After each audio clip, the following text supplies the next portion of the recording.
को BEd first year physical science का जो चैप्टर है aims and objectives of teaching physical science, इसमें जो टॉपिक लेके आई हूँ वो है आपका Bloom's educational objectives of classification या फिर ब्लूम टैक्सोनॉमी या हिंदी में ब्लूम के शिक्षण उद्देश्य। ये जो टॉपिक है बहुत बहुत बहुत इम्पॉर्टेंट है। इससे बहुत क्वेश्चंस आते हैं, हर साल पूछे जाते हैं। इवन ना सिर्फ आपका बीएड सिलेबस में बल्कि आप जितने भी कॉम्पिटिटिव एग्ज़ाम देते हैं बीएड से रिलेटेड जो भी आपके हैं टीचिंग से रिलेटेड, उसमें ब्लूम टैक्सोनॉमी को बहुत इम्पोर्टेंस दिया गया है। बहुत सारे से क्वेश्चंस पूछते जाते हैं।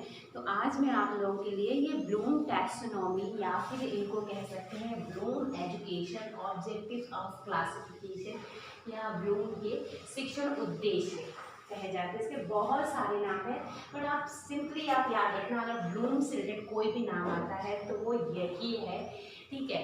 तो समझने में अगर शुरुआत करें सबसे पहले तो इसमें शिक्षण के सामान्य उद्देश्यों की अस्पष्टता के कारण वे व्यवहारिक रूप से वांछित सफलता प्राप्त करने में असफल रहे। इस त्रुटि को दूर करने के लिए मनोवैज्ञानिकों के एक समूह ने अनुसंधान के पश्चात मानव व्यवहार के अग्रलिखित उद्देश्यों को मान्यता प्रदान की। यानी कि शिक्षण जो हमारा क्षेत्र है उसमें बहुत सारी त्रुटियां थी। इन त्रुटियों में इतनी अस्पष्टता थी कि कुछ समझ में नहीं आया था, इसलिए वैज्ञानिकों की एक यानी मनोवैज्ञानिकों की एक जो टोली थी उन्होंने मिलकर इस ज्ञानात्मक, भावात्मक और क्रियात्मक पक्ष का निर्माण किया। इसमें क्या क्या पॉइंट्स होते हैं, तो इस पूरे पक्ष को, इस पूरे जो क्लासिफिकेशन है उसका नाम उन्होंने ब्लूम्स टैक्सोनॉमी दिया था, ठीक है। अगर इसी के आगे बात करें तो ज्ञानात्मक पक्ष, भावात्मक पक्ष और क्रियात्मक पक्ष। ज्ञानात्मक पक्ष का ब्लूम द्वारा 1956 में दिया गया।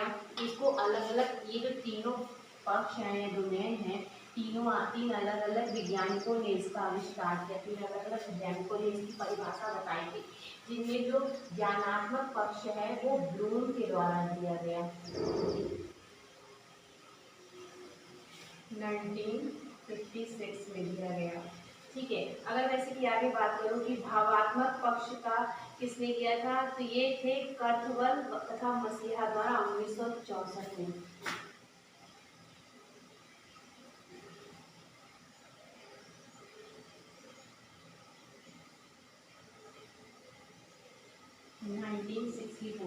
ये इनके आविष्कारक थे जिन्होंने इस भावात्मक पक्ष के बारे में बताया। और लास्ट है क्रियात्मक पक्ष का, सिम्पसन ने 1963 में दिया था। सिम्पसन 1963।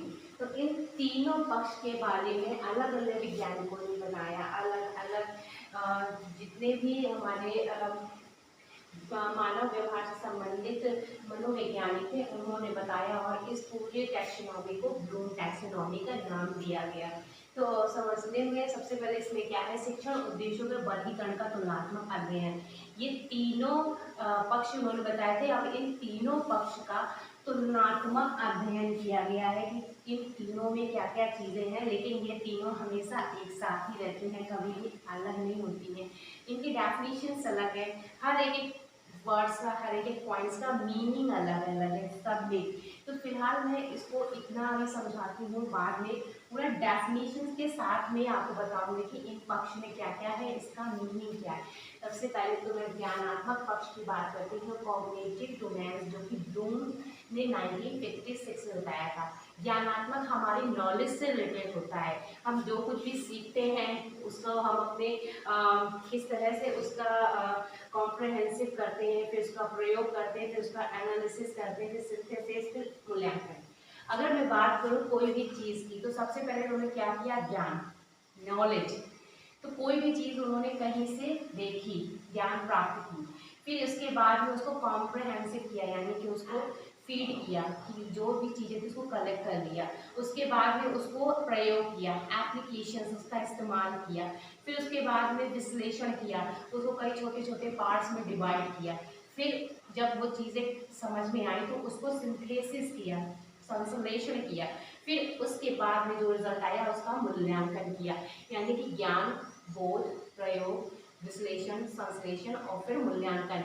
ये जो पॉइंट्स है एक के बाद आता है, या एक साथ ऐसा नहीं है कि ज्ञान यहाँ है तो विश्लेषण यहाँ आ जाएगा, बोध यहाँ चला जाएगा, कुछ नहीं।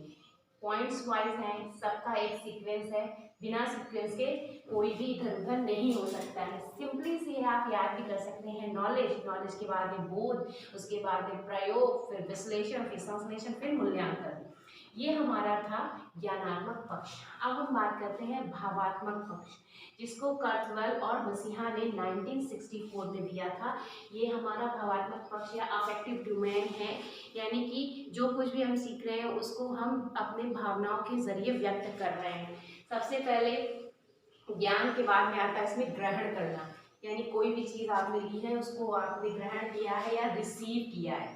फिर उसके बाद में अनुक्रिया किया, यानी कि आपने उसको देखा, फिर उसके बाद में आपने जो रिस्पॉन्डिंग होती है उसको किया, फिर उसके बाद में उसकी अनुमूल्य किया या वैल्यूइंग समझा, ठीक है। उसके बाद में है विचारना, यानी कि कॉन्सेप्चुअलाइजेशन है। फिर उसके बाद में है व्यवस्था, यानी कि कॉन्सेप्ट के आधार पे आपने उस चीज़ों को समझा, फिर उसको ऑर्गेनाइजेशन किया, ठीक है। उसके बाद में फिर है चरित्रीकरण, यानी कि कैरेक्टराइजेशन।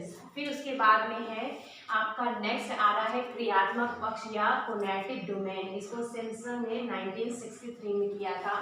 इसमें सबसे पहले आपका आता है उद्दीपन, यानी स्टिमुलेशन। फिर उसके बाद में है आपका कार्य करना, पहले आपने किसी चीज़ को देखा, उसके बिहाफ में फिर कार्य किया, फिर उस चीज़ को कंट्रोल किया, फिर उसको समन्वय किया यानी कोऑर्डिनेशन किया, फिर स्वाभाविकरण किया, फिर आदत निर्माण किया। तो ये आपके 3 पक्ष थे, ज्ञानात्मक पक्ष, भावात्मक पक्ष और क्रियात्मक पक्ष।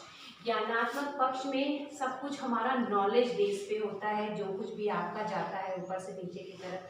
भावात्मक पक्ष में हमने कितनी चीज़ों को ग्रहण किया है, कितनी चीज़ों के साथ में स्टिमुलेशन यानी कि अनुक्रिया किया है, ठीक है, यानी कि अपनी फीलिंग्स के साथ में चीज़ों को व्यक्त करना। और क्रियात्मक पक्ष ये हमारा कार्य करने या क्षमता के अनुसार चीज़ें हैं, कि जो भी चीज़ें हम कर रहे हैं उसमें हमारा किस तरह से कार्य कर रहे हैं, किस तरह से उसमें नियंत्रण कर रहे हैं, किस तरह से उसमें समन्वय है, स्वाभाविकरण, आदत निर्माण। तो इन पक्षों के बारे में आज मैंने बताया। इसको आप बहुत अच्छे से समझ लीजिएगा, याद कर लीजिएगा, ये याद रखिएगा कि तीनों हमेशा पूछे जाते हैं और तीनों हमेशा सीक्वेंस से ही आते हैं, यानी कि कोई भी चीज़ का सीक्वेंस इधर से उधर नहीं होता है। ब्लूम टैक्सोनॉमी बहुत ज़्यादा ही इंपॉर्टेंस है, हमेशा इससे बहुत सारे क्वेश्चन आते हैं। नेक्स्ट वीडियो में मैं आप लोगों को ये बताऊंगी कि हर एक टैक्सोनॉमी में इनके मीनिंग्स क्या है। ज्ञानात्मक पक्ष में जो कॉग्निटिव डोमेन है उसमें ज्ञान का मतलब क्या है, बोध का मतलब क्या है, प्रयोग का, विश्लेषण का, संश्लेषण का, मूल्यांकन का, इन तीनों के बारे में बहुत अच्छे से बताया गया है और ये बहुत ईजी भी है।